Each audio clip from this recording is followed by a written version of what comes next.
Hello, and welcome back to the Geek on My Sleeve channel. This is Geek Out 111 over Algorithm by Dennis Vanderkerken and Dakota Krout.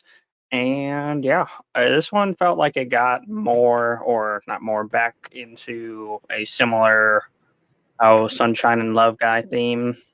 Uh, yeah, primarily for combat elements, which we know I'm a fan of. Felt very Arturian-esque for, oh, yeah, just kind of going through everything and figuring out his system and blindly making things work. Hey, Yeah. Dennis, music time. Speaking of which, we need that. What was it? The 12-string orchestra for the final boss battle, Oh, yeah. as well as I in the last one. let the bodies hit the floor.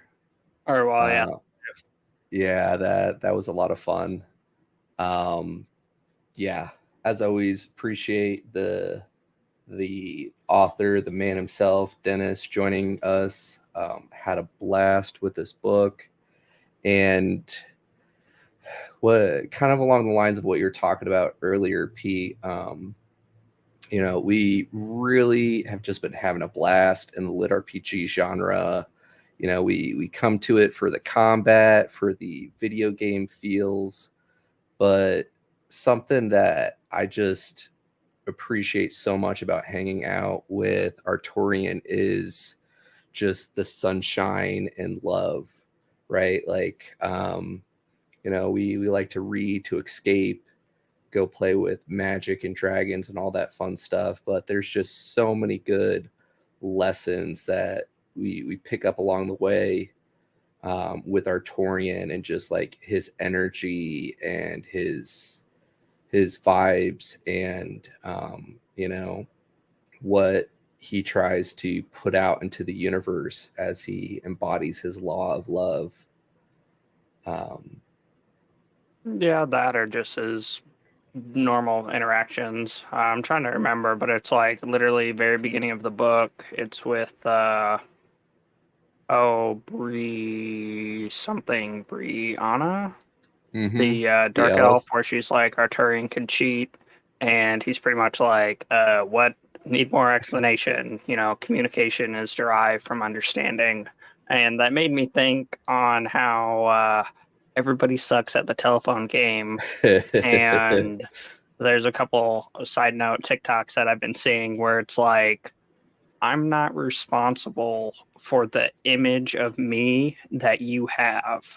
So everybody views things Mm, differently. And then expanding on that, you have ex- extenuating circumstances where you exist in ever expanding forms, as in like there is an image of you inside everybody's mind that is not your actual image, or is that is not actually you due to differing people's perspective. But yeah. yeah. And that kind of ties into what we got to see with Uncle Tatum, and is she going by Dawn or Ember, or I forget which where she is, but talking about like the embodiment of the laws, Oh yeah, yeah. and That like that was their another image of great themselves. conversation. Mm-hmm. Yeah, as well as how to break stuff, because initially, what is it, out in the real world and not in Cal Soul space, your image of yourself is a little bit more solid, but being inside his soul space, the image of yourself is a bit more malleable. Mm-hmm. But then, Tatum being who he is, which there's a lot to unpack there, and there was a lot of extra in that quote that I want to dissect, but he just, flipped it on its head, where having the image of yourself being less fluid is beneficial, intent. Mm-hmm. We should touch on the part that like literally he was going to die because he is a double S, and Xenocide had taken back his corruption that he put into the master, and that's why he was going to die. So the idea of he Mm, goes into Cal's soul space, which provides a different medium or allows him to grow, develop, save himself, imagine himself in a new image. mm-hmm. Because I think initially he said, "Oh, if you give me what, like a millennium or something of uninterrupted time, yeah, I could fix the damage, but we only have a couple days or whatever for the moon falling on us." Um, yeah. Yeah. Yeah. we also get to finally see what Barry the Devourer is up to and all the demons over in Eternium. I guess we see what he's up to, but I felt more of a like, Code Geass Lelouch, where he's like 8 steps ahead and you're just following the breadcrumbs. Yeah. We know that he got out due to the anythingium, and he has stuffed a bunch of cores with demons. Also, back to that previous Master Dawn conversation, she mentions that she wants to get Adam out. Yes, we need to get Adam out. I'm pretty sure it's our boy Adam, but yeah. Yeah. As well as like, I would have thought this could have been a good spot to bring back some of the main cast. I know it's not intended to be that because they're separate but connected. But they should hate necromancers and everything just as much, if not more. I guess the only one who really got closure was Tom, because he has the whole Northman tradition where he takes a swing at the master after they have their conversation. Right. Oh, yeah, but the rest of them should be pretty peeved because they killed Adam, which now we may have back. But yeah, I would have figured they would have joined in. Yeah. But I guess it goes back to the beginning where they all have they have done so much in their life that restarting or following a different set of rules inside Eternium is not exciting for them. Yeah, this book was good for me in a lot of ways because we went from the Divine Dungeon, the first 5, right into the Completionist Chronicles, and there's just like so many questions about how we got to this point. And in a lot of ways, like, this book was good because it answered some of those questions for us. I was glad to see that we finally had some closure with Brianna, and starting to mend bridges there, and then the whole that's karmic one thing luck that, exclamation. like, things have changed, and I just have to remind myself, like, the span of the Divine Dungeon was pretty beepy to beep short. Oh yeah. And the span of Arturian archives, like from the last book to this book alone, has been quite a bit of time. As well as Arturian is currently subject to a slower time speed. But at the end or towards the end of Divine Dungeon, Brianna was pretty much like, hey, you still have a place in our land, I'm still queen, I can still offer you all of this. And she was supposed to be the one to protect the Silverwood tree and Cal, or Kale, for a short while. I got it. Okay. I'm noticing that trend. We might need to recruit some people to help us moderate. Yeah, people hopping on the streams just to plug random things. There have been a lot of cyber attacks, as well as bots are getting crazy. Anyway, you were saying? I was saying that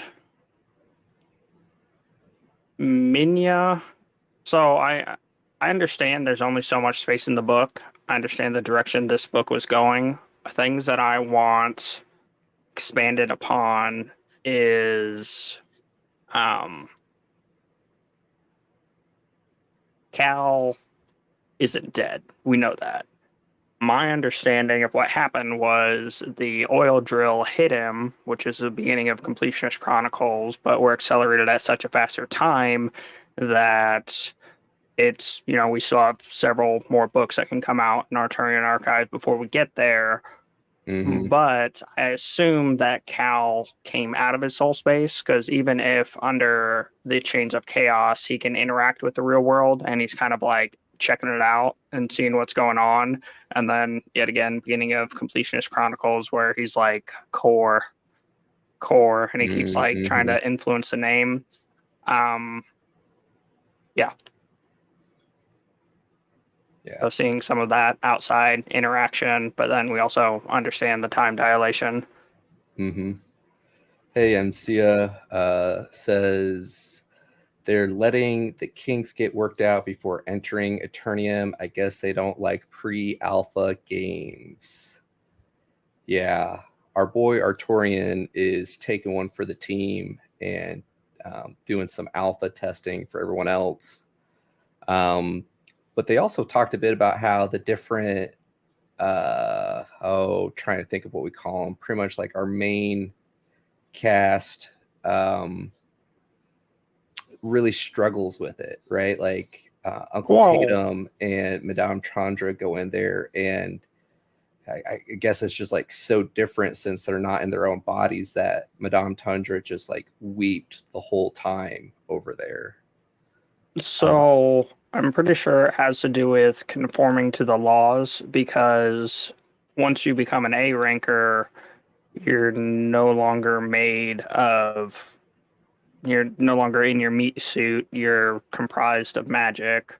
And then same thing with S rankers, and why they had a problem, because they're literally comprised of soul and yeah, being constrained by other soul parameters, as well as being stripped of your soul body and shoved all the way down into more or less a C rank body.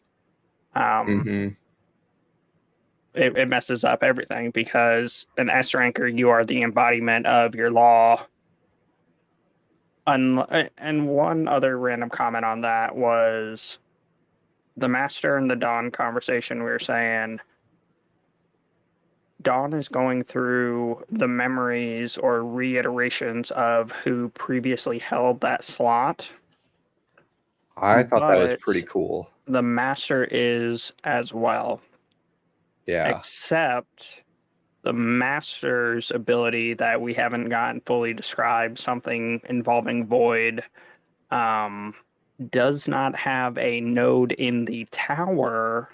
So how can there be a previous iteration of S rank unless they ascended all the way up and there was no one following them? So like there's not a node because it's continued on, and I forget I think after the triple S is the heavenly. Yeah. So we don't know where they are. It doesn't have a node in the tower, as well as Dawn's conversation there where she says she's reliving the person, and it's pretty much like everything we know is a lie, because we I thought found that that our pretty technology interesting. was advanced, except for when I was following their memory, the tower wasn't even there, which ties back into a previous alternate or AA book where I lost the train of thought. But yeah, there's a lot to unpack there. MCS says, I saw debates that Cal is still bound in the chains even after Elon moved him. I think we got into that discussion in a previous stream too. We did. That he's still bound. The conclusion was we don't know. It hasn't directly been said. My understanding is that when he connects him to the computer and Elon has that moment where he's like, there's no way my Wi-Fi just transmitted so many insert giant exabyte number or whatever of data. Right. And then he finally talks to him and it's like, finally, it's been a long time. It's, become a little musky in here or whatever. And so that was my thought, is like, he's finally able to push out his influence and talk to people. So that's when I felt like he then Chains of Chaos came off. But as we know, he's already they are. Or I where mean, we're currently out in Arturian Archives, no, because he's literally just been hit with the drill. He's not been picked up or taken out, as well as we don't have the outside perspective of Cal. But as we're talking about Cal and getting the council together, like, he didn't die because we're in his soul. Like, and they talk about, like, oh, he's offline. And my understanding is it has something to do with either the Silverwood tree, his perspective, kind of like another time when he first starts playing around in his soul space and Divine Dungeon, when he pops out and Danny's like, where have you been? Blah, blah, blah, blah, blah. And he's like, oh, it's been a couple days. And she's like, you thought you left me and your daughter alone for so many days. And he's like, oh, yeah, I should totally go do that thing over there. So, right. Time dilation and whatnots.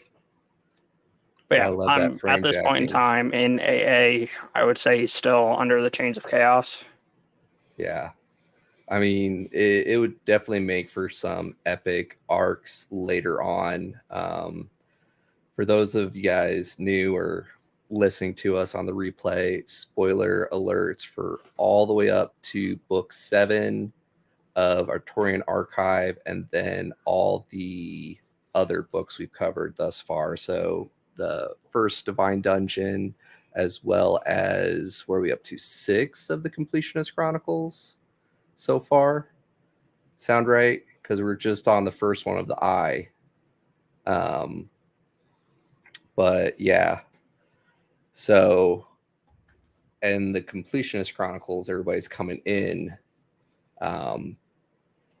Later arcs would make for some epic battles for the chains of chaos to finally be off and to go and wage war out there with all the scary nasties that we saw in the vision towards the end of the Divine Dungeon. But we're getting... That's a separate line of thought. I would say, I don't believe it's going to be readily available or possible because Cal literally absorbed all the magic in the world. There's no magic, and that's where we're currently at. Through his law and his, his whole, when he ascends and he goes into the layer of Pi and multiple things, he's able to get magic, so to speak. But that's where in Completionist Chronicles, he's found a way to use something or to have humans create the objects for him. And what I mean by that is our main guy, Joe, through Completionist Chronicles, gets a stone put to his head, and then they kill him. So, as random line of thought, I would think the stone is literally a memory core, which then they have to physically take it and attach it to the main core, which is Cal, to make it work because there's no essence, so he can't expand his influence. So they would essentially starve if they got out in our current understanding of the time. But we also do have the giant monsters that then take over the city, which forces everybody into Cal.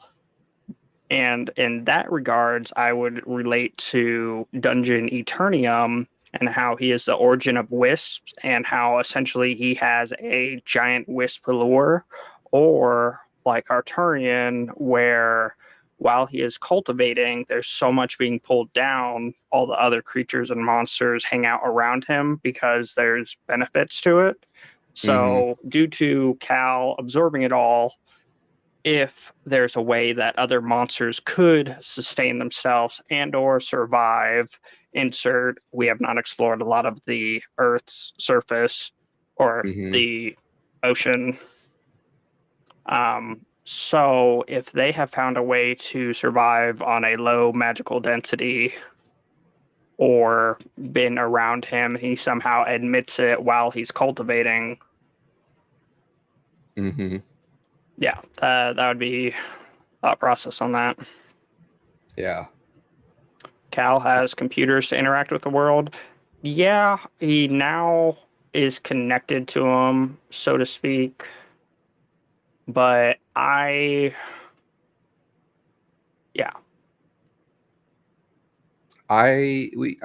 think we say it every Geek Out for AA series, but I'm really looking forward to going back to the Completionist Chronicles, knowing what we know now, and I seeing, because we're getting the man behind the curtains with Artorian Archives as he goes through and helps deal with alpha phase of Eternium, and yeah, getting to see, oh man, like just Oberon, his Wisp was a fun character, and getting to just kind of like see him and hang out with him.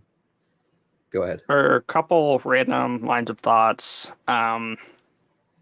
Okay, so follow me here. End of Divine Dungeon. Danny wanted to find the origin of wisps. The origins of wisps is Dungeon Eternium. Dungeon Eternium is perceivably a male, but cores don't have a gender, so whatever. But he has two perceivably other male wisps because he has his main wisp and his support wisp.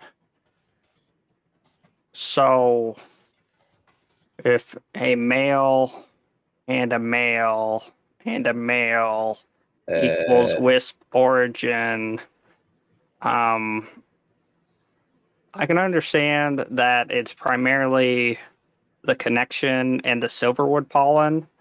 But I think the real secret is our main wisp, where he's the king of wisps, as they say. Yeah, but he doesn't like hold to the firm rules, which I thought was kind of cool. Real quick, Kara, always appreciate you hanging out and keeping us on point with the lore. Kara says all/loose/energy, mana essence, and spiritual energy is being sucked up. However, any not loose that is bound is still fair game. EX Acme version, car fumes letting out chaos essence as it is burned.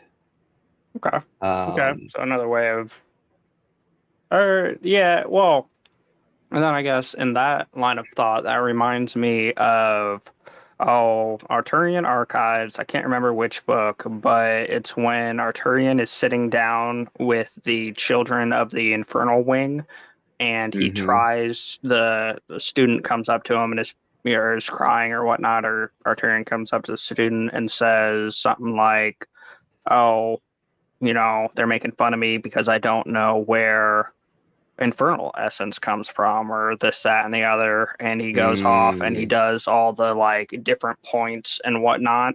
And the brief explanation that I remember is that there's stuff going through space, and that's why they're called the heavens and the earths. And it's when the combination happens that it creates it. When that interacts with earth, the byproduct is earth essence. When we refine it, we return it to its natural or normal state. Catching up on a couple other comments. MC, this is one of my favorite AA books because we get the transition from cultivation to stats. Great point. We often talk about how like the Divine Dungeon, we count it LITRPG, but it's not quite. It's more cultivation. And this book definitely helped us with that bridge and seeing how it's all built together. I got a kick out of all the gnomes and the wisps, and just seeing them put things together and explain how like the pylons link things together.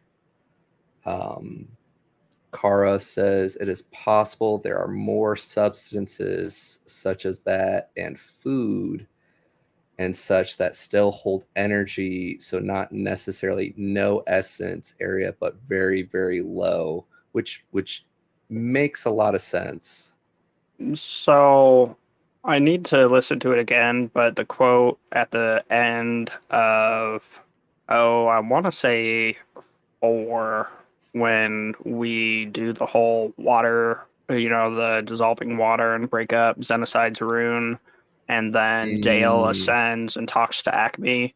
That quote hmm. there, but it talks about how Cal will absorb all the essence of the world and how his runes and his array works, where it's exponential. The more it absorbs, the more it builds itself until it absorbs all of it. But Hmm. after it's absorbed it, then they shut off. They don't work because there's not enough. So it would need a vast influx to start back up. So after all of the absorption of it, then I would assume it could start to recuperate or recharge, allowing for low essence.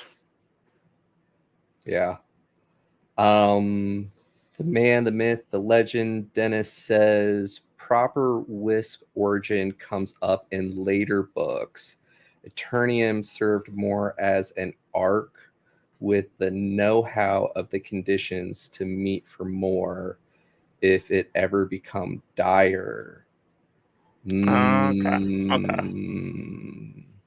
And yeah, we talked about it last stream of this where, yeah, he's currently the origin or the knowledge holder of this era. And kind of like our conversation with Tatum and Dawn, where Um, yeah, was experiencing memories of someone who was generations before the Ascension Tree. So, Yeah, I really enjoyed that because like when I first got into the Divine Dungeon, um, it was just a fun book that was in the lit RPG space, and then it slowly pieced together that like this was Earth way back in the day. And at first, I kind of dismissed that as a possibility because there were two moons, right? well, Um, we dismissed it because there's two moons, but we also know that Sky Spear, which was thrown down to Earth to imprison Blighty, who is a element or element. That's not the something like that. Anyway, yeah. So we have the whole like origin story of the first round when the answer was to throw a moon at him. And to, then we have the origin of the second round, which was Xenocide throwing a moon at stuff. And mhm. then we have one moon left. I'm not talking conspiracy theories in the real world right now, but currently I believe it is China is attempting to develop a second moon to stop the rising and lowering of tides. So all Mm, that of our sea monsters that we don't know exist in the Bermuda Triangle, that is a uh, gate to the pits of hell. Yeah, so you heard it here first, and I didn't say it. I don't know what you're talking about. Elemental, thank you, Kara.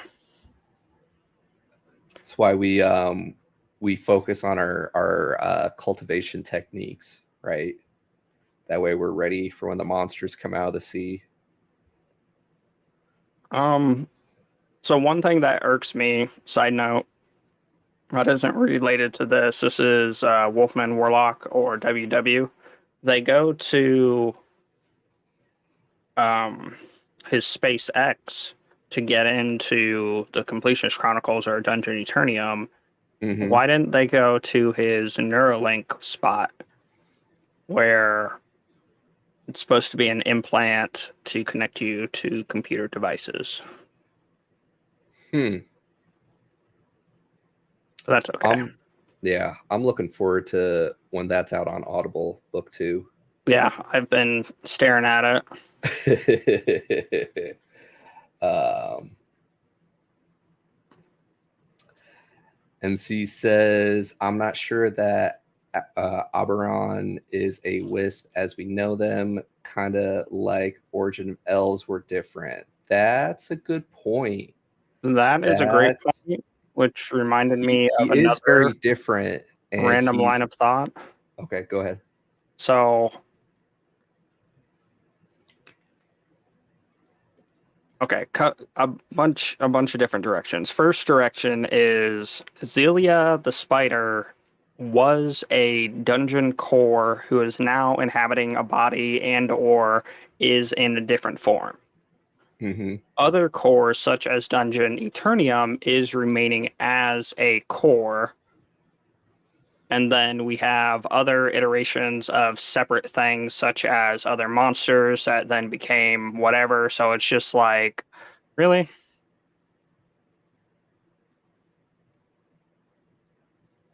I got it. But yeah, there's yeah.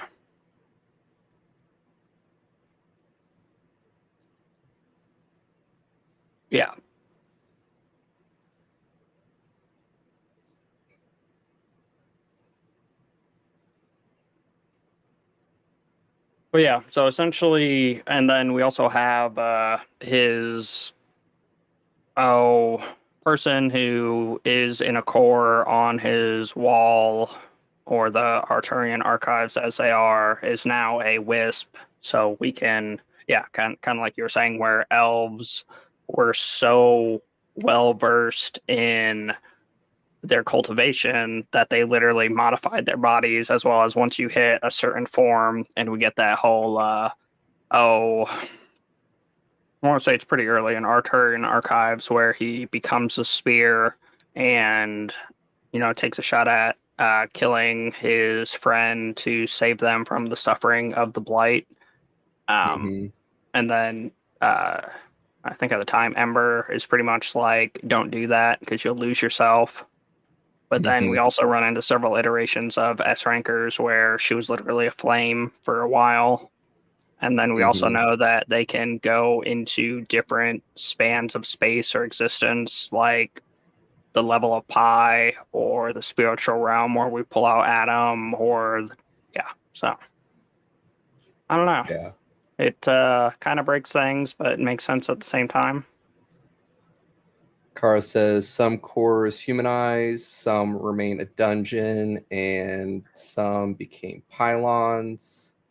Will be interesting to see which all cores did what and why. I agree there. I agree there. It's also kind of been fun to see, like, the humanization of the different animals. Um, and we know that, and We're correct me if I'm bipedalists misremembering. or Yeah, whatever. but like in Eternium, they've taken a lot of the people that were quote saved from the divine dungeon and put them in like animal bodies, right? Which is why Artorian really doesn't want to fight them. He's just going after the demons. Yeah. That was another good conversation we had when he was explaining to his tag along with why he hates demons, and he goes into like the good and the evil, and it's broken up into two sections for like intent and willfulness or whatnot. Mm-hmm. That was a good breakdown. Yeah, I thought that was really a must and important for us with like Artorian's character development because like he's the embodiment of love, right? Like why does he have like just this hatred where he'll give like anybody and everybody a chance, a second chance, a third chance? Like come on, his bestie Dawn I pretty have an much answer killed to that one. everybody. Literally every one of his big trials, like from his fireplace, I'm a child, not a child experience stuff. His Mhm. first one is like Sky Spear, and the answer is there is no good answer, and you know nothing, and then you can start to begin. So, in getting kicked out of Sky Spear, he successfully passed Sky Spear. And then the one that we get in this book, where he's younger and he goes out for the military or whatnot, and Mhm. he's very tactically sound, but the answer is it's not that cut and dry. And you're going to run into Mhm. situations where there is no good answer. As Mhm. well as we also, in the same one, we get the if you can do nothing, then do nothing. So, yeah, I think that's the answer to why he can. There's no good solution, and for them to exist, yeah, it's opposition. But that also brings up the separate line of thought of sometimes the only way to unify people is to have a common enemy. Right. Because, yeah. So, side note, I know I'm all over the place here. Never mind. Fair Okay, enough. I'll say it. Have you ever been so engrossed in your fantasy worlds that you get excited when someone says they're racist? Because you're like, wait, who figured out how to re-roll? You know, I want to be a dwarf, or I want to be, something else. And they're like, oh no, blah, blah, blah. And you're like, they still rolled human.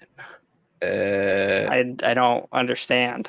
It just shows how disconnected we can be sometimes, just living in our own little fantasy worlds. Yep. That's exactly where our mind goes to. So, yeah. Let's see. Kara always on it for us. Kara says intent was the action done with knowledge. It was bad. The intent to hurt others, was it the best choice, but still a bad? When you have one choice, how many do you have and willing to change? Yeah, he used the Raiders example from, I believe it's book 1, right? Because he's still in the Yeah. fringe. Yep. About like whether or not they were worthy of being saved. So yeah, the man, the myth, the legend. Dennis says, I don't break into the high wisp topic until book 11. You'll get that then. Looking forward to that. Huzzah. I'm a sucker for lore. Like, there's been so many franchises where I want to get into the side series, but it's just not the same. It's like filler. And, I kind of like lose my passion for the series. Where here with Artorian Archives, it just draws me that much further in because we get that much more lore and magic, and everything else. So, yeah. So in this book, I have it Speaking of bookmarked, races, I and want to know who the Neanderthals are, and that's referencing, the cat people. So. There's a moment in this book, it's brief, and I don't know if it was intentional.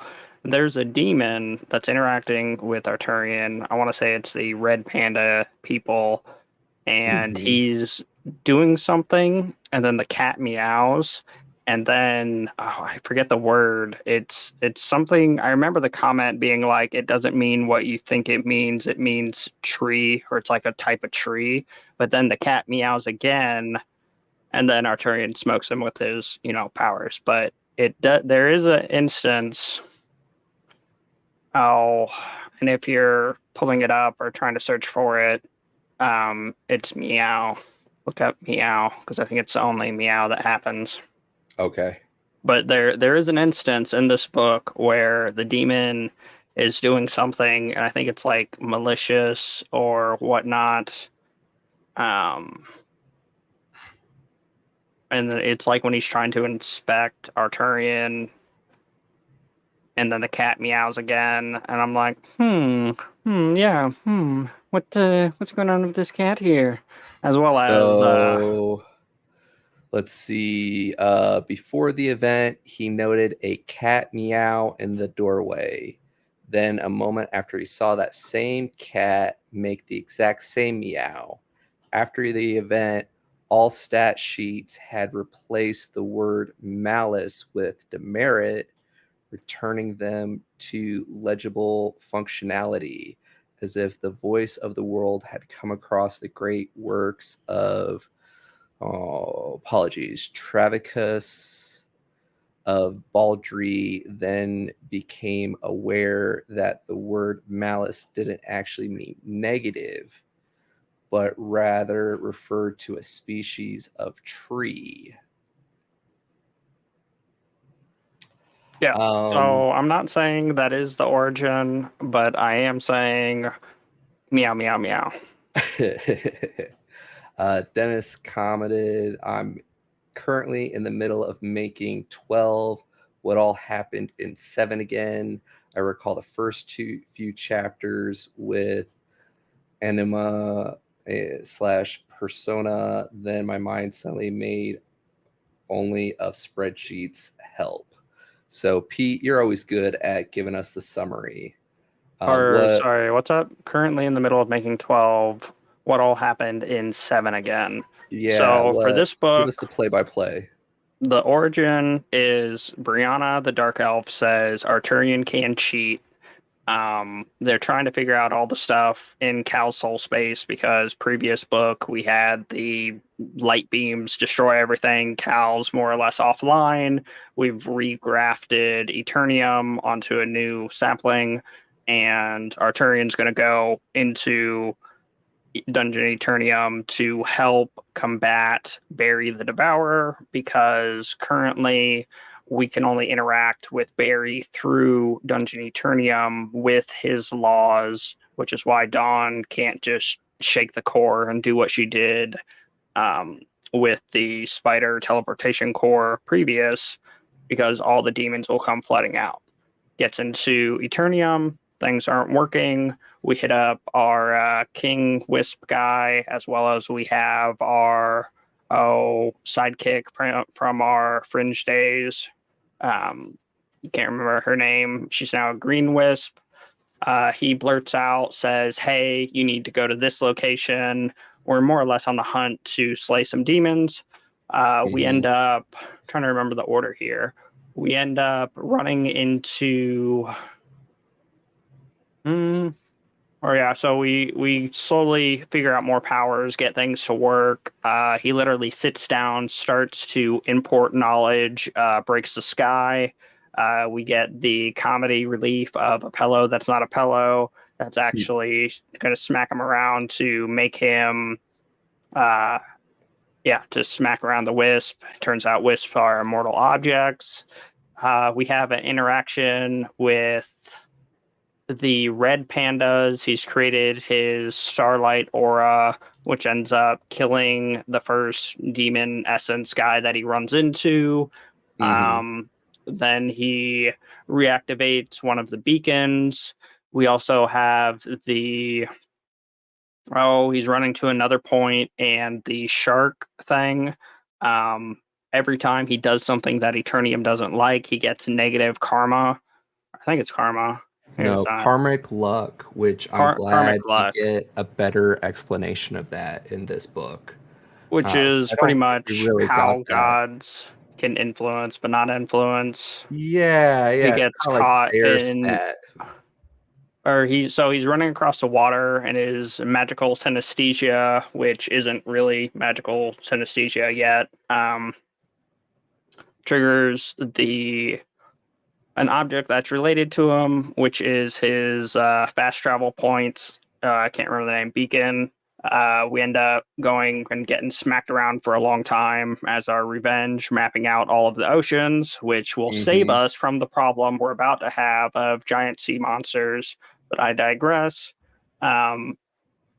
We end up triggering another notice after that. After activating the beacon, we have 2 sharks come up, and he's pretty much like, oh, hey, let me help you out.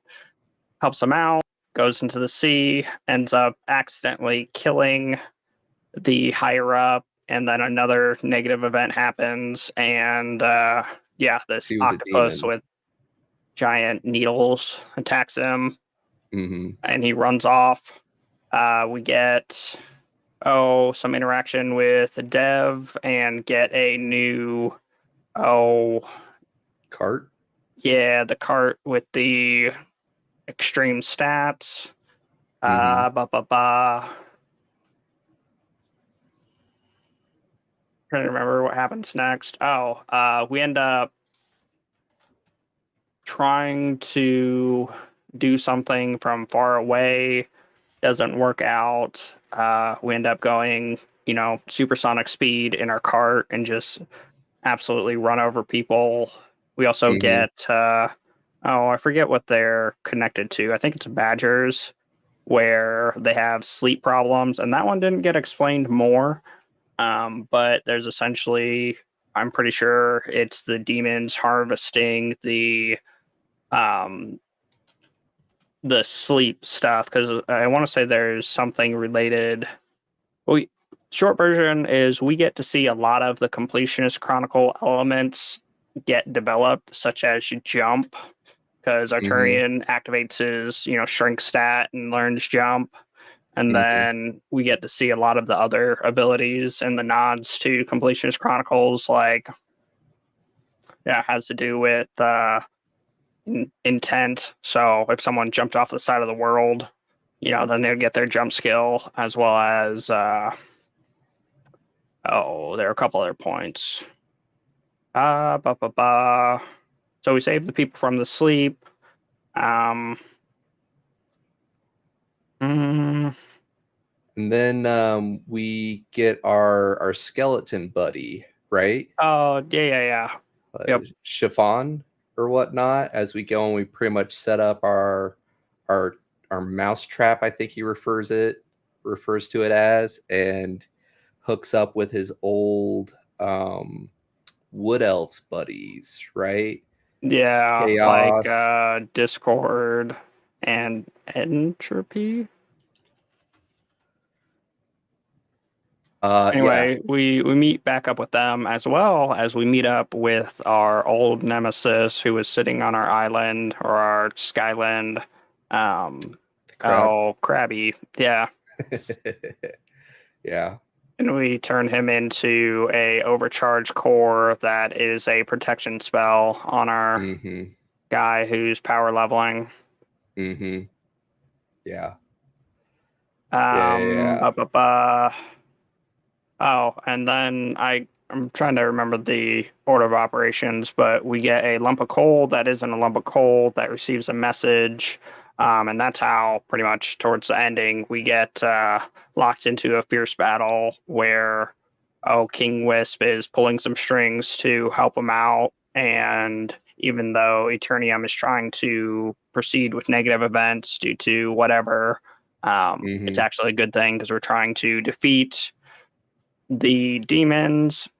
We end up epic combat scene of just trying to figure stuff out. A lot of point blank bow action Mm-hmm. into oh I can't. It starts with a T. I can't remember the weapon of choice. That is the whale weapon of choice type stuff. Um, and then almost get taken out by a mouse. Uh, we have our meteor strike esque attack that saves our bacon. We win, and in winning, we break stuff because we had to use our higher tier law to do the same palm strike thing we did in the Mm-hmm. previous destroying of the demons, which got a lot of them that were all connected, because he also goads them into, oh, you can only control so many of these, you're Mm-hmm. not really a threat. And then he flexes and gets connected to more of them. Inserts Squid comes back and captures us. That's Our right. people who are followers aren't really that strong at this point in time. They come, they get stomped, they're not dead, get put in prison just for our shark buddies to want to save us. But we currently have a year of 0 stamina, so essentially bedridden again. Yeah. Something like that. Those are fun things that happen. Yeah. So Dennis does a lot of awesome references, and Kara is throwing in a handful that we didn't quite catch. But to a previous comment, Dennis says, fun fact, I thought the word malice meant the same as a negative trait. Travis, the narrator, pointed that out to me that this was not the case, so it was fixed, and Travicus got the credit. Okay. I guess Teamwork makes the I would dream be work. confused on that because I've always said like malicious and malice, they're Mm-hmm. similar. Mm-hmm. You know, if someone has malicious intent, has, you know, harm to your well-being or negative intent. Yeah. So Pete and I don't always catch all the pop culture references. But Carl pointed out earlier the cat one we were talking about is a Matrix one. And then guard captain name is a meme reference. Nobody expects the Spanish Inquisition, the Inquisitors, bottled lightning like Ben Franklin, burning rings of fire, Dread Gazebo, the Matrix Cat, Scatadoosh Kung Fu Panda. Okay. So I thought the Inquisition was okay, yeah, was the Inquisition, which we had problems with in the real world, and then ink because it's a squid and they squirt ink. I guess I was Mm-hmm. almost there on that one. Yeah, we talked about the terms of conditions title, which I thought was kind of cool. Our boy Joe, who gets that one in book one. We talked about both of them because he has the intense voice or ominous voice for "Do you want power?" which our Wolfman Yeah, Warlock guy gets, which we haven't seen utilized yet. And then yeah, the terms and conditions, you know, implement some reward for it. But yeah, there's the a lot of direct references to stuff that gets developed in Completionist Chronicles, like mhm. when we had to change narrators and Dakota incorporated the magical synesthesia, and then it references it in this. Yeah.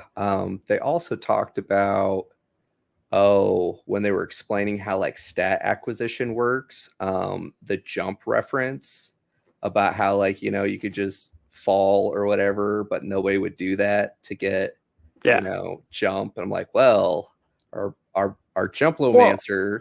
and so that's another one that hasn't quite been directly explained. A couple of previous books ago, where Dawn is on her Skyland, involving goblins, Mm-hmm. and they do stuff and blah blah blah yada yada.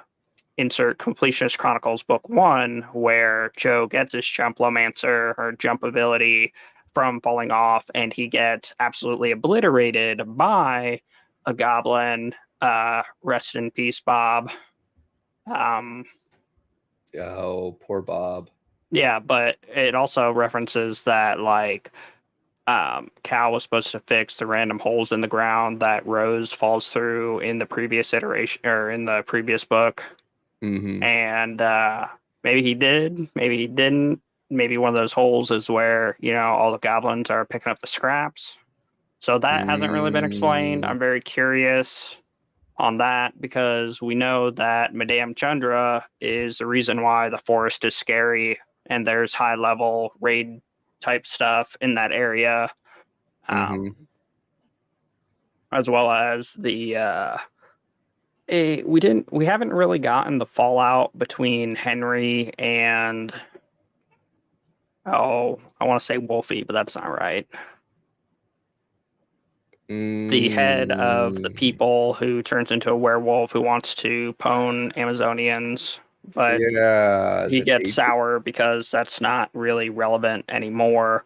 Right. But also, um, oh, yeah,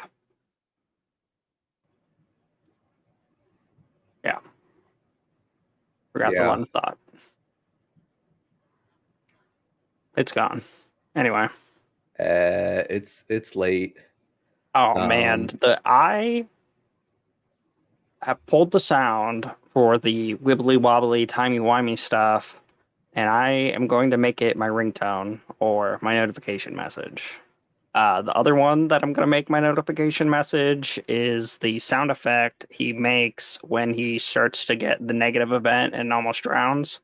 Yeah. Yep. Sound effects. So, MC asked, "What's the Dread Gazebo referring to?" And Kara says it's a viral story of a D&D game that occurred and was subsequently posted online back in the 80s. Ooh. Thank you again, Henry and Aiden. Aiden. Yeah, Aiden's the wolf Yes. guy. Though we also Yes. get the how it came about or closure. It was I think a couple books ago for Henry and Marie getting together and making the Phoenix. Yeah, yeah. So we haven't touched on it yet, Pete, but how was the combat this book? Did it scratch your The itch? final combat scene was there for me. I was about to say we had some The pretty epic bow ones. for the irony of, point blank, multi-shot, super speed. Like that felt so Arturian that it was amazing for it's something that he knows. It's not something that we've seen. It was, he is overpowered and had a lot of beneficial things, but as we see from Dev, wisps are silly and he is overpowered due to his cultivation transmitting into Eternium. Yeah, and then with the learning a brand new weapon and utilizing it, and there was a semblance of balance. Like on one hand, I felt like it was a little overpowered, but on the other hand, I'm curious to see how the coin aspect affects him in later, as well as the irony of like equipping the bow. All these coins shoot Oh out yeah. everywhere, and it's a trap. Takes out that guy. It's yeah. There was a big lull in the middle when we get our secondary weapon, but the combat made sense because like throughout the majority of the book he's using his no style or the style of denying a move, and it could be through deflection, it could be through interruption, could be all these different things, but that yeah, it's more, it felt very Arturian in the combat was quite enjoyable, but for a lot of the other moments it was build up for him trying to wrap the bow in mana, and then for him using the mana to empower himself, and then yeah, there's a lot of like build up and no style, and there's a lot of things that he wasn't fighting, but the ending brought it all home and saved it. Yeah.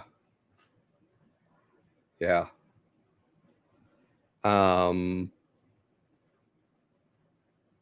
So many awesome nuggets in this book. Can't remember if we've said it already, but really appreciate everybody who joined us for the live stream tonight.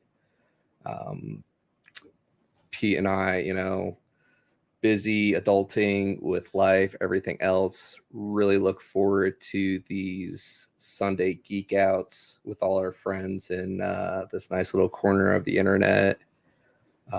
Greatly appreciate it. Dennis asks favorite moments this time around from the book.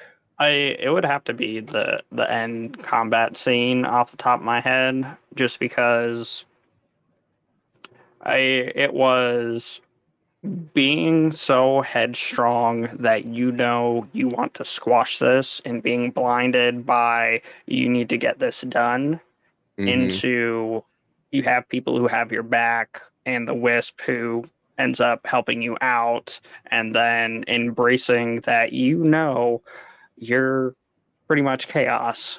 and it being able to adapt and use the bow in a manner that typically isn't effective. Insert comic relief of trying to transmit the damage stats into nuts and have your squirrel core, beast core squirrel to decipher them.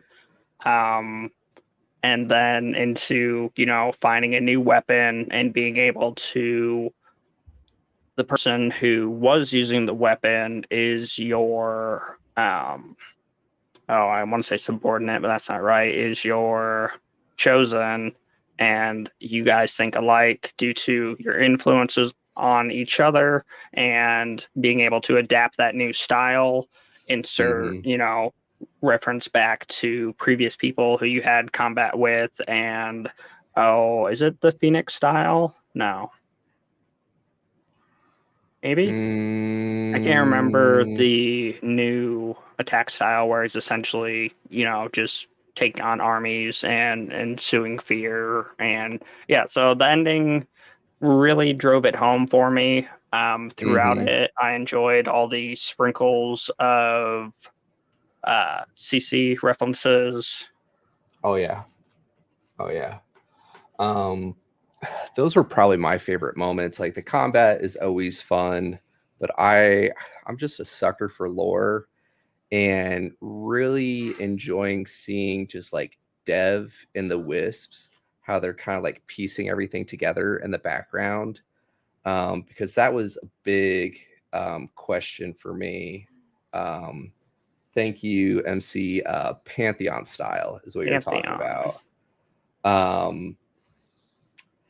But yeah, like Dev is such a fun character, and like that was one of the big questions for me with going from the Divine Dungeon to like the Completionist Chronicles, where it's this whole game and everything. I felt like Dev's conversation with the Wisp was like legitimately a conversation between Dakota and Dennis, where Dakota has the N equals and all this Completionist Chronicles stuff, and it has been said that he literally rolls for his stuff, like he has stat cards or whatnot and rolls for interactions. And then Arturian, as much as we get that moment where he was a wee lad and was looking at the scrolls back in his original place because he likes the symbols, but he's as not really a numbers guy, he's a philosopher.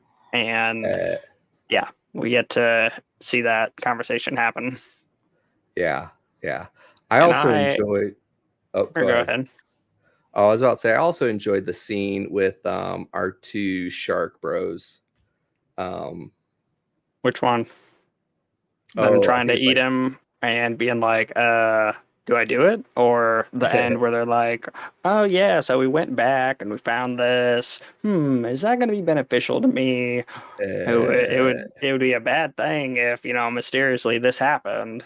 As well as like Arturian is good at getting reset because he was essentially crippled at the beginning, loses his cultivation time and time again, which is the only way it would match up with Completionist Chronicles and Arturian Archives for when he does get introduced to the school, and then gets transmitted into different bodies and flailing around and blah, blah, blah, loses a bunch of time due to weird stuff, and then enters Dungeon Eternium and has negative stats multipliers because essentially he's going through his tribulations or whatnot, and is a kid, insert, now he's a kid dragon.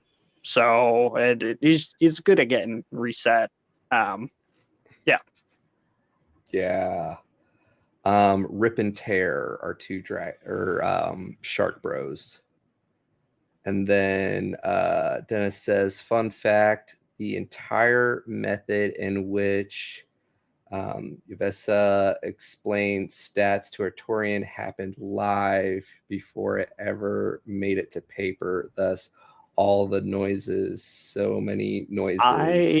Yes, and it was a fun take on it. I want to make a TikTok on that in relation to, like the Completionist Chronicles way for tomatoes, and then the Arturian Archive way of grunts, and be like, when you're explaining it to, D&D, or if you're introduced to a game for the first time and have the which method would you use?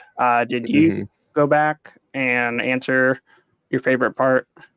Oh, yeah. Okay. I was talking about with Dev and the Wisps. That was Okay. probably up there for I me of my favorite part. I wasn't sure. Like, I felt like the acorn, a single acorn cracking everything, being an Ice Age reference, but I also know that our two dwarfs that Arturian goes and visits and utilizes his coins from the store when Cal's still there and gets mountains, random frozen ice transported. Yeah, like I feel like there's still a place that you can incorporate it, or yeah. Dennis says, I was in Dakota's kitchen making full on hand motions and zooming from one end to the other.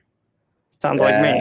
That I speak with my quite the hands, and I guess visual. my frame's kind of cut in here, so you don't get all the wacky waving inflatable arm flailing tube man that I normally have. Yeah. Yeah. That's awesome. And it's a great way to explain it to the non-gamers, right? On the difference between everything. I Yeah, both are great methods. Mm-hmm. And then it comes to the whole like everybody learns differently. Some people Mm-hmm. learn better by having it explained to them, like Completionist Chronicles and Tomatoes, and other people do better experiencing it, much like Arturian or Hey Grunt noises. So Uh, yeah.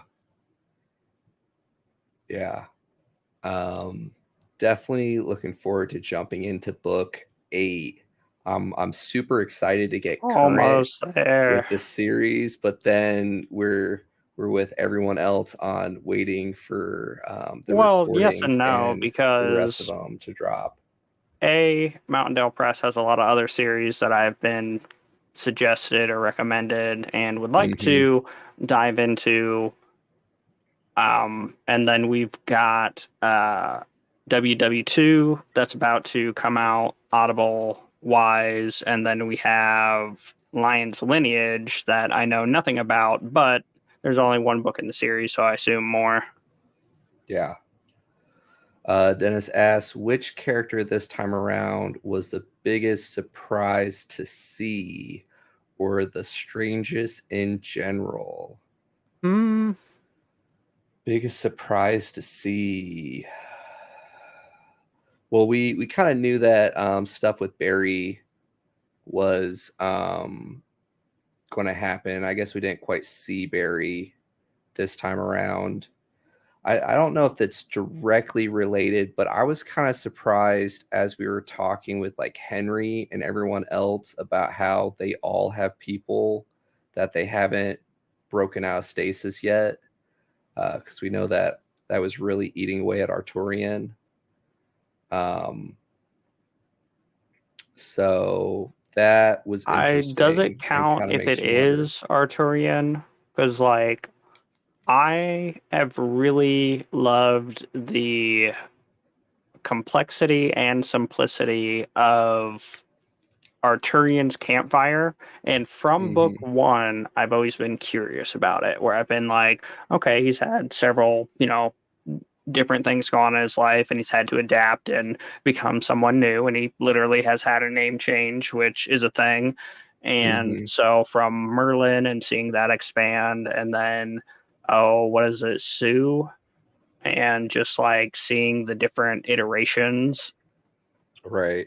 and which ends up being who he is. And I'm curious to see how we eventually get to dissecting Dawn and that whole thing, because we Hmm. know he's currently Sue, and that he does have a very bad experience from Ember when she essentially just flash flies or destroys his whole platoon.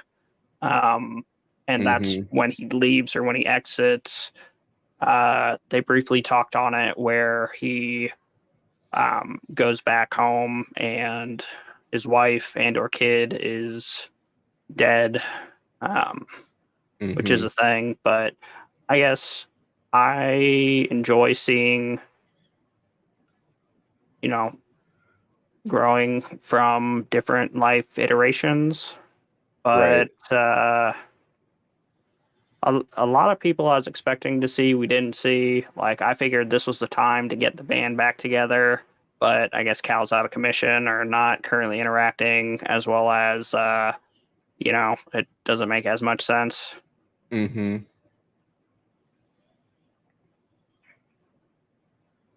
I'm drawing a blank on Unexpectus. Was that the rat? The most unexpected character? Um. Like, I remember the name in there, but I'm drawing a blank on where it happens.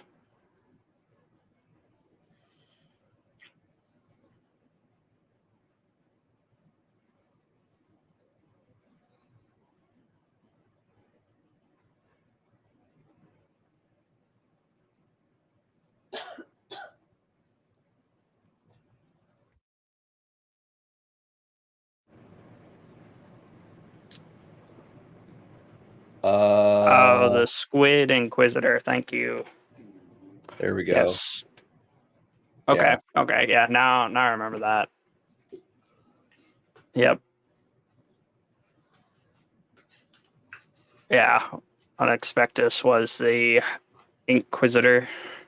Mm-hmm. Yeah, the guy who ends up capturing him at the end, which that was a way to solidify that arc or bring it to a conclusion where, it was a negative event and he was safe from Arturian's whale call. Yeah. Even though Arturian is allowed to cheat, um, let's see. Appreciate the questions, Dennis. What piece of information did you get in this book that you've been craving for a while? I have just been curious about Eternium for a long time because we get to see him pretty much just in book 5 of the Divine Dungeon, right? And Yeah. and we know that that's the way we're going. Um, so for me, just to actually see how everything was coming together in the alpha phase, and bridging cultivation to like the game stats and mechanics and all that stuff. Um, that was a lot of fun. Um, oh, I'm drawing a blank now, but our luck stat that they use. Help me out here, Peter. The description is your luck stat does nothing unless it does something like if you didn't need a bear to pop out of the woods at this particular moment, or is that the karma one? Yeah, karmic luck. Karmic luck. I was really curious early on when we thank you. Yeah. Um, like in the completionist chronicles, like what this is, and to have like the very straightforward explanation that it's Cal's way for Eternium and them to kind of have fun and mess with people. I enjoy that aspect because there are many different ways to write the god element, Mm-hmm. and this is one that has a direct relation or correlation or whatever, where you can see how it's implemented and or influenced. Mm-hmm. Um, but yeah, I guess I was absorbing.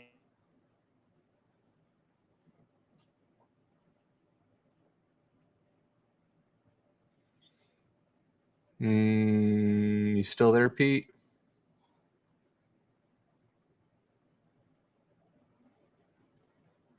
Mic check, mic check.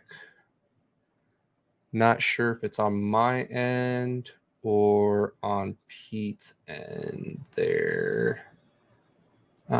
Might be having some technical difficulties, guys. Yeah. Well played. Well played.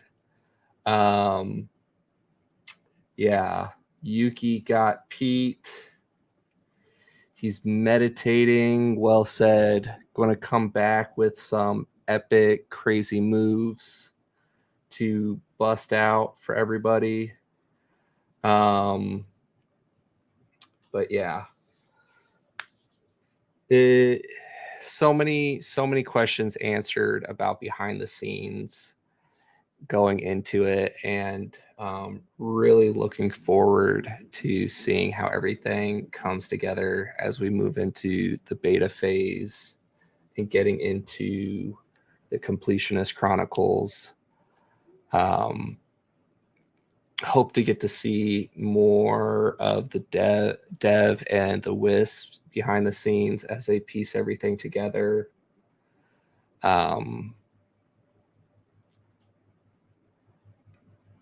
Yeah. And I know we've already talked about it, but just like Arturian always trying to do what is right and what is best in the moment. I've talked about it before on previous streams that there are moments in life where it's just like come across things and try to pick those characters and the stories that we read about and channel their energy. And Arturian is just a great character for that. Dennis says more gnome and wisp goodies are on their way. Yes, please. Yes, please. Dennis says, well, Carl, since you're still here, what characters are you looking forward to seeing more of? Definitely Dev. Seeing the magic behind the scenes and the wisp goodies, like you said, I got a real kick out of Dev's interaction when he made the threat to, I forget the wisp's name, the one with the big old hard hat, that he'd use him as a paddle ball. And then sure enough, he did. And the scorecards and everything. That was a lot of fun. Testing? Yeah, welcome back, Pete. Kind of. So my interwebs apparently had Cal go through it and couldn't handle the data. So I am on my phone. Yeah. So the current question is, what characters are you looking forward to seeing more of? Characters I would like to see more of. Well, the main cast is always a big one. The main cast from the Divine Dungeon. Correct. So the main people from the Divine Dungeon, because for example, we know that Madame Chandra is Gaia, and we get a little bit more of that. We know that the Master is Tatum. We know that Tomalus is doing both things, such as being an adventurer and being the deity of wrath. We don't know what Rose is doing. And we also have Adam back. So I'm curious to see how I just said his name. How Hans is doing his bardic and assassin stuff that he ends up combining. as well as how that goes south and he becomes the deity of bards because obviously he messed something up, and that makes it so that he is the deity of bards because he was, but it didn't work out, and actually he's, you know, from the League of Assassins, so to speak. So, any topics you're hoping to get answers to in upcoming books? That's complicated. I'm just a and sucker for there's a lore. lot. I love learning more about just the magic system and the rules and how everything's put together, which we seem to be getting more and more of that every book. I am It's been a while since I've looking gone through forward Completionist to Chronicles. seeing the Dark Elves and just kind of like their roles and everything. Like, are they going to be the enforcers in Eternium? Or like how's that all going to work? Because the Dark Elves are just too cool. They were the first to pretty much flock to Dale's banner. Well, and that's where I'd be things have interested to changed. see more of Dale and Minya. Yeah, that's something that we like touched on. Story arc.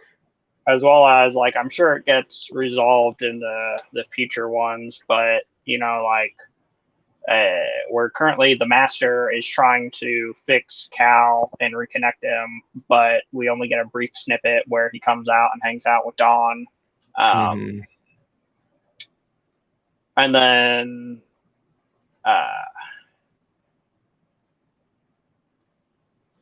yeah, we have a lot of stuff. I need to go back through Completionist Chronicles to get like actual causal connections. One thing that I mentioned previously was Game Over and how he's able to completely erase stuff. Another instance is the shade in the dungeon when Joe gets his powers, or like the Dark Wraith. For some reason, I was thinking that was Kieran Olsen, but he never got absorbed into our world. As well as we don't know what rank he actually was, but he was going toe to toe with Xenocide. That is a double S ranker or triple S ranker. There are a couple other people or instances that I felt like should have been in here and or absorbed. One thing directly related to the Master and Tom, or not Tom, and Henry, is in Lion's Lineage Book 1, the opening scene when they kill the guy and he takes his memories and then is supposed to give them to Henry. I don't know if that ever happened. Could be very easily written off as just everything that's been going on, and it could have been like a compulsion or an element of the master that got stripped away or damaging the self-image from Xenocide.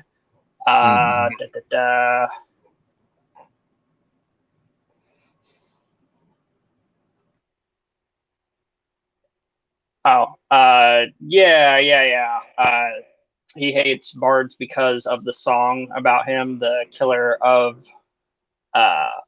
her loneliness, and that makes sense. But in the previous book, when we get Hans to interact again, he says that he has a bard and an assassin guild or whatnot when they're talking about what they enjoy from it. I felt like there are a couple other big ones. Supposedly the Mina update comes in the next book. Or Minya. Minya, yeah. That will be fun. Okay. So one thing that kind of irks me from the S rankers, they are the spiritual embodiment of their law. As they're going up, eventually Cal has to put something into his soul space to make it real. Your soul space is something that's very personal. How and or why are we able to just shove stuff into other people's souls without, I guess, through the Silverwood connection? I got one. So S rankers have the ability to go to different planes of existence, so to speak, like when he gets pulled into Pi, or when we fall from back down to Earth from our trip into space and we meet Woe of the Wise, as well as there have to be several other S rankers out in the world that probably couldn't sustain themselves on the there is no magic of IRL. But either A, what other planes of existence do they go into, such as Dawn becoming a shadow, or becoming a flame, or doing something low power setting, or in addition, if there's a way that they can get into Cal, much like our boy Adam is in the celestial place of existence after croaking or rip Adam, and then is able to transport back into Cal soul space due to the fishing lure attempt of summoning. So is the other planes of existence the actual afterlife? Yeah. So yeah, Kara brought up a good point. As far as the memory core, is likely it hasn't been given to Henry because all items brought into the soul space were taken upon entry. Yes, but the master also absorbed it to check it for information. So he could then just boop and make a new one. That's true. That's true. As well as, I guess, Cal's ADDing all over the place, so he could make a new one because he has the knowledge of it. And or, you know, yeah. A lot of separate different things. I wanted it because it would have been a causal connection piece for the Lion's lineage, but Lion's lineage is still very fresh in its infancy to where I don't want to hinder it. Favorite ability or favorite power, ability, or skill used in this book? There were a lot of interesting ones. If I could transmit it to IRL, the sustenance aura, because me and food don't really get along, but that's more of a I forget to eat and then my stomach eats itself and then I'm wondering why I have a headache and life sucks. But as far as like combat ability, that final way we defeat the rat where it's application specific or whatnot, because he throws him down and then because he doesn't have the appropriate stats, he ends up getting crushed, like meteor strike type thing. And just like the build up to it all where he's like, I know what you're gonna do. I can totally see this. Yeah, I got this. What? You think you're gonna destroy me? There's probably more. I'm just not thinking about them at the moment. I'm a sucker for fun and unique weapons, and I really got a kick out of his bow that he got. I thought that was really cool. And yet like still relatively balanced, right? Like there were some issues. Yeah, there was definitely a balancing where he's poor, but that's not, I don't see that as being a hindrance. He's just going to get aids or whatever to deal with the money aspect, and then yeah, he was taking a lot of shots or damage due to it, but yeah. I thought our Skeleton King had kind of like a fun ability where like he takes a curse and he gives a curse. That was pretty cool. I guess that is something that we haven't seen a whole lot of that is normally pretty relevant for MMOs, is like this book is probably or heavy on healing. in book 1 of Divine Dungeon, there's the blood moss that is whatever, where it deals damage and heals itself. So full circle lifesteal abilities for dealing damage and receiving health. But he just has this regenerative aura, so that doesn't, isn't super relevant. Yeah, the multi-shot super speed thing was cool, as well as due to his outrageous stats from being so that's what I enjoyed from all of them, was the balancing act between, like, this bow can do a lot of cool stuff, but you're going to be poor. It can't take damage. You can't modify it with your strength stat. Insert that combat style isn't going to work anymore. So then we end up with the other weapon that wouldn't work if we couldn't, have the stats to utilize it. And then, just there were all balancing acts between them.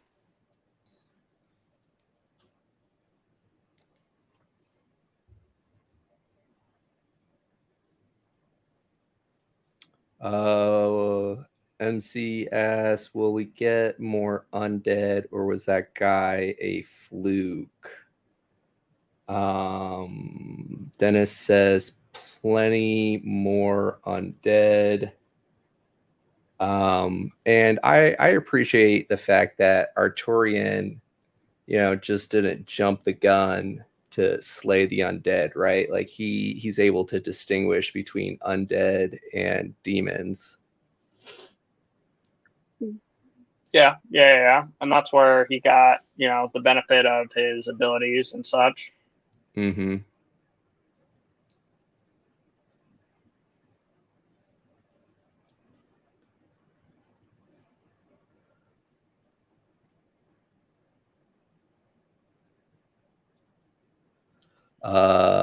Dennis comments, there's a whole building spitting them out. Yeah. Or yeah, that's how we get our first one. Chiffon. Yeah. Which that was, I don't know, it's a unique aspect, and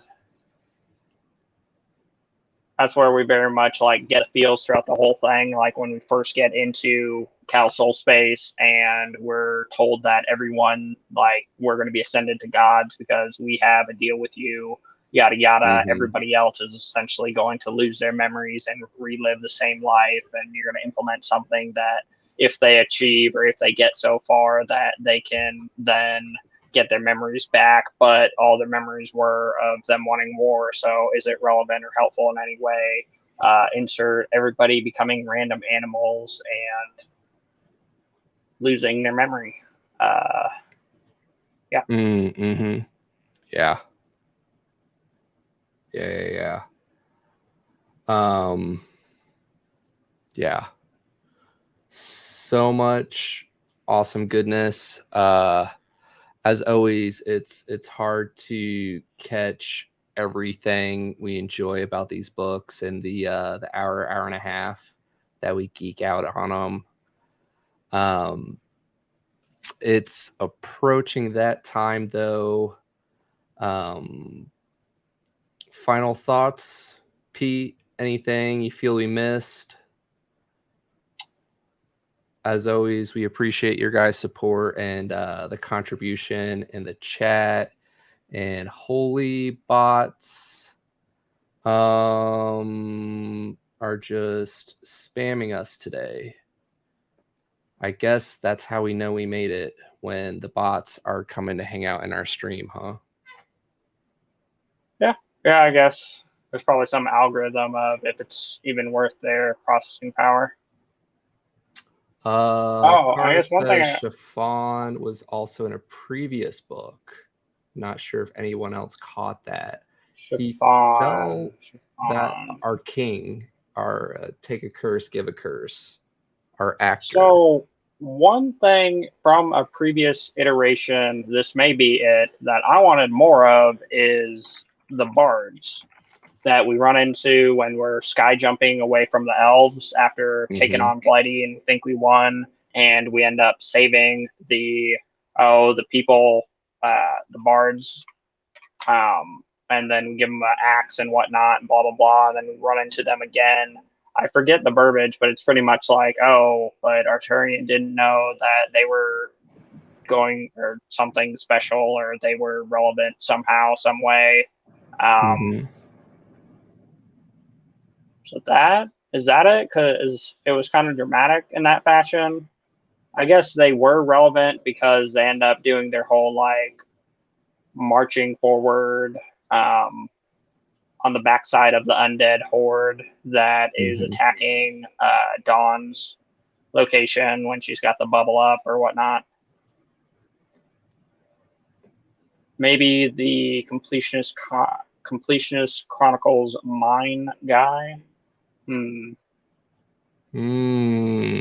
now have some homework to go and find. Chronicle mine.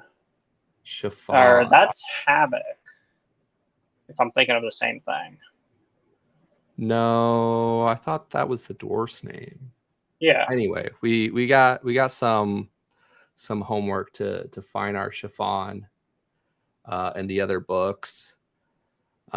We keep talking about it. We might actually do it maybe after we get through all of our Torian archives and get current. We'll go back and do a binge of the whole series and just do kind of like a whole cover. Oh, the Jester Assassin.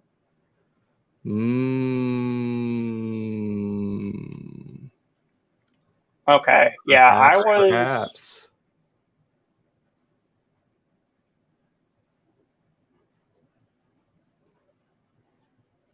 Okay. I thoroughly enjoyed that arc, or the multiple arcs in Completionist Chronicles, for finding them giving Joe his coffee elemental, the random monopoly on rare pets and so on, as well as raise when we do the opposite of raising, unless it's. Kara says he was in Chasuble, or however it's spelled, when a Torian went through. And yeah, MC, I do think he may be a partial basis for the Jesters in CC.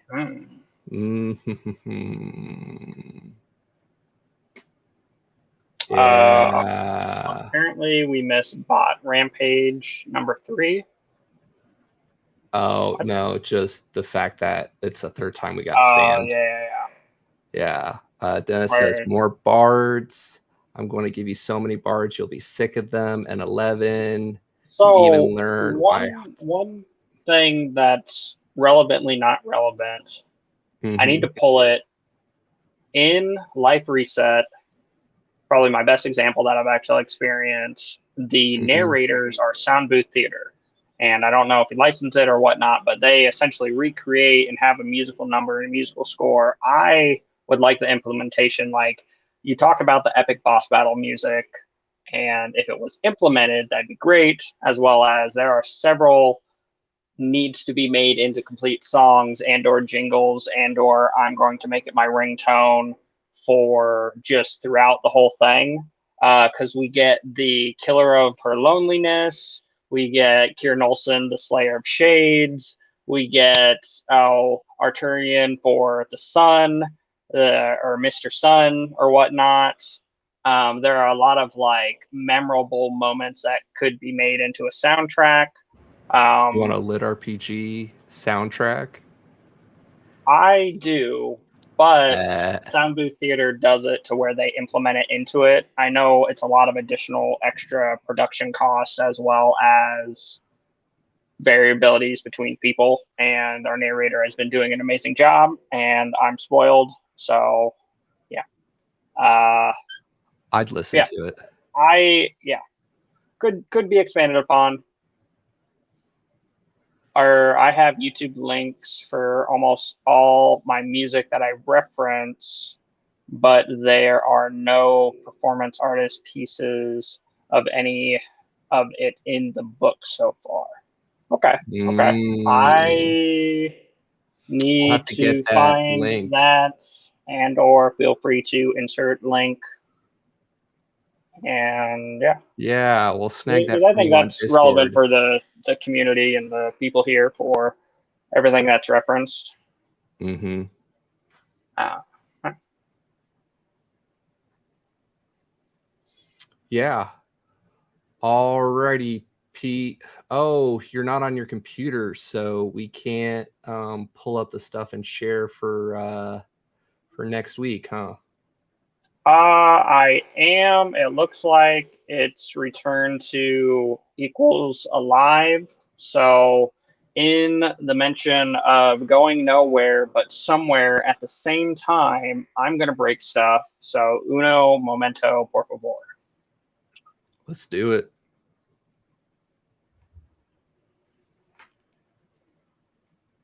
Next, we have the Immortal Continent. This is the second book in the God King's Legacy by Beerless. It's this book definitely, or this series so far, is essentially, oh yeah, and all the dwarven songs and mug smashing. This book is essentially a palate cleanser for me because it is very comical.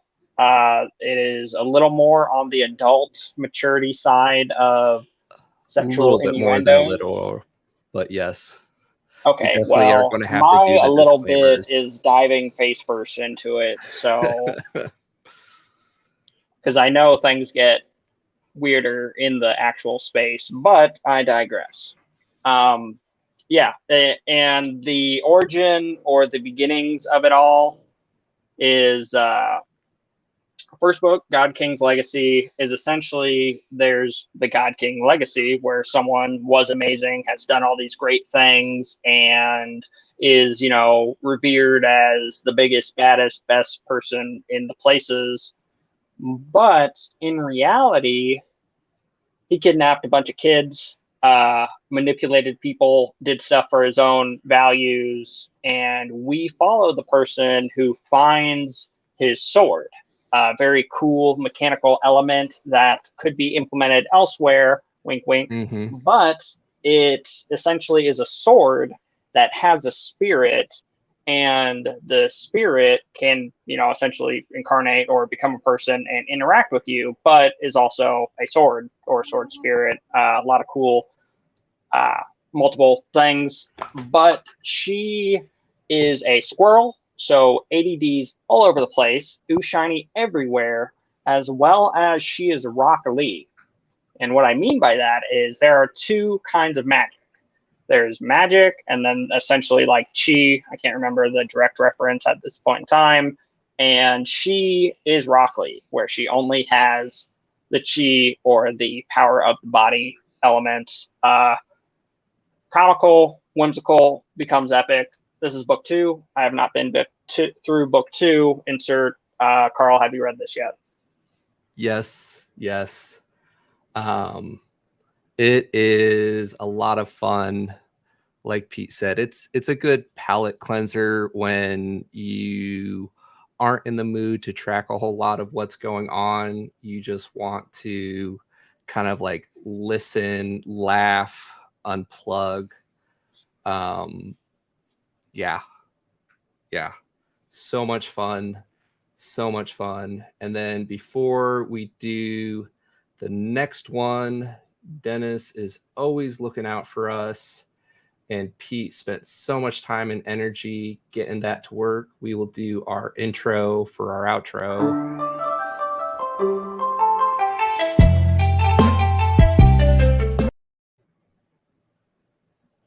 Yes. And there we go. Disclaimer. We also have.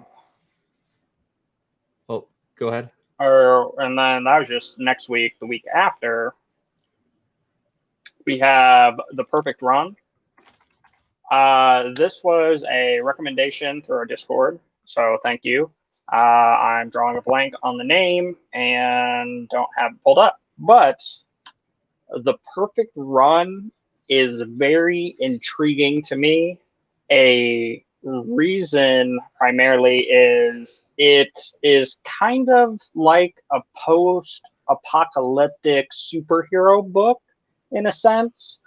But the manner of how magic is created is through alchemy. So it's created through alchemy, so to speak, or is my current understanding of it. And we end up following someone who gets a power that can essentially create a save point, and if things don't go correctly, they can restore their save point, so equal the perfect run. So they want to go and figure out everything, and then to have the perfect run to, save the damsel in distress, or to make sure people he likes lives, and blah blah blah, yada yada. It kind of, the commentary or the main character reminds me a lot of Jason from He Who Fights with Monsters. He's very I guess it seems outrageous, but it makes a lot of sense. The world is quite interesting. The potential after book one was very intriguing, and the author, I believe, is coming out with the third book soon-ish. I would recommend it. It was recommended to me. It it's a fun book. Yeah, I actually got through that this week as well. Just kind of went in cold. It was recommended to us, and it's a lot of fun. I'm really looking forward to geeking out on it here in a couple weeks. And yeah, can't say it enough. Appreciate everybody who took time out of their Sunday to hang out with us. MC, Kara, Dennis, everyone else. Thank you for joining the dialogue. And all of you wallflowers out there who don't, we still appreciate you guys. We will try to get all the links in the description that we talked about, including Dennis's playlist. And yeah, we're going to keep trying to do AA, I think, once a month or so until we get current. And Yeah, I'd have to look at the listings for stuff. Keep throwing Yeah, those book suggestions our way. Yeah, I think next AA is scheduled February 13th.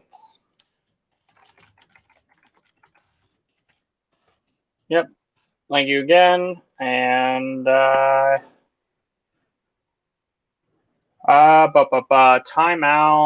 or of the schedule. This was scheduled. So he's saying that we were the schedule for Sunday night. Oh, yeah. Okay. Yeah. Is it a Friday the 13th? Calendar says no. Or yeah, it's Sunday. We do Sundays. I had to think about He's that. teasing us. Space and time is kind of, yeah. I guess that's another thing that I would enjoy from Arturian Archives is a way to accelerate time. Kind of like that whole Dev experience or Wisp experience where he's like, yeah, it seemed instantaneous for you, but that was 6 months of my life trying to troubleshoot this. Yep. Commitment to the craft, that's for sure. So yeah, looking forward to it, guys. Thank you. As always, and we hope to geek out with you guys again here soon. Bye.